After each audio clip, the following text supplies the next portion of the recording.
লোকসভায় হানাদারির ঘটনায় এবার জাতীয় নিরাপত্তার প্রশ্ন তুলল তৃণমূল।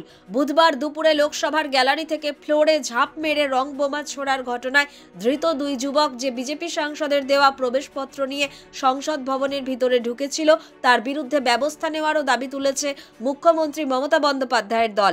তৃণমূল সাংসদ দোলা সেন বুধবার সংসদ ভবন চত্বরে বলেন, যদি আমাদের মাননীয় সাংসদ মহুয়া মৈত্র জাতীয় নিরাপত্তার প্রশ্নে বহিষ্কৃত হতে পারে তাহলে বিজেপি সাংসদ প্রতাপ সিনহা কেন ছাড় পাবেন।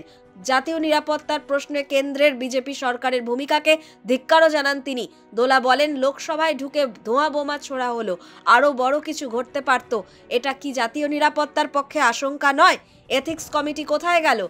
সংসদের নিয়ম অনুযায়ী প্রবেশপত্র বা অনুমতিপত্র থাকলে যে কেউ প্রবেশ করতে পারেন সংসদ ভবনে। উঁচু দর্শক গ্যালারিতে বসে দেখতে পারেন লোকসভা রাজ্যসভার অধিবেশন। আবার এই প্রবেশাধিকার পাওয়া যায় সাংসদের আনুকূল্যে।